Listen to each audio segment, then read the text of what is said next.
Lorsqu'on parle de gouverner par procuration, voilà de quoi on parle. Là, on voit Ferdinand Ngongo, le boss des hautes instructions, le secrétaire général à la présidente de la République, celui-là qui actuellement gère le Cameroun dans l'ombre. Même le premier ministre, on ne sait même pas vraiment s'il existe dans ce gouvernement. Là, il a rassemblé certains hauts cadres du gouvernement et beaucoup des enfants de la zone du Grand Nord.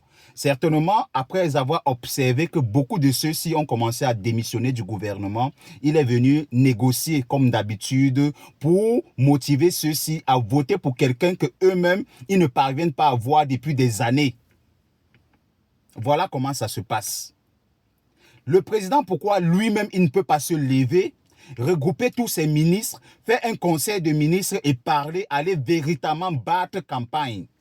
Parce que depuis près de 43 ans que ce monsieur est au pouvoir, personnellement, je ne l'ai jamais vu battre campagne. Quand il porte ses pieds pour aller dans le Grand Nord, il fait 2 heures, 3 heures de temps, il ne parle même pas et puis il rentre comme si de rien n'était. Et curieusement, après ça, il gagne les élections. Il ne fait pas le tour des 10 régions comme beaucoup d'autres candidats le font.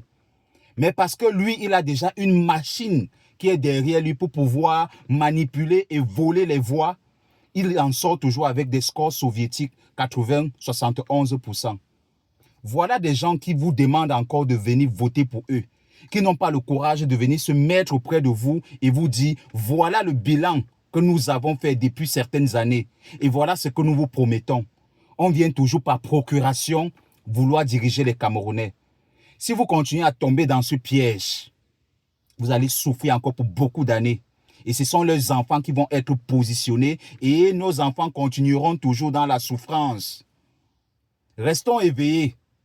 L'heure des corruptions et autres, là, ça doit être banni, c'est fini.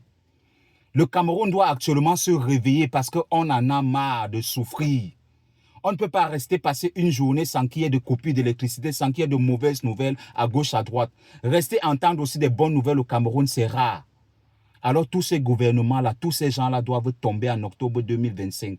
Allons nous inscrire massivement, allons voter sanction contre le RDPC. Et après 2025, les élections législatives et municipales, qu'on n'entende plus parler du RDPC. Réveillons-nous les Camerounais.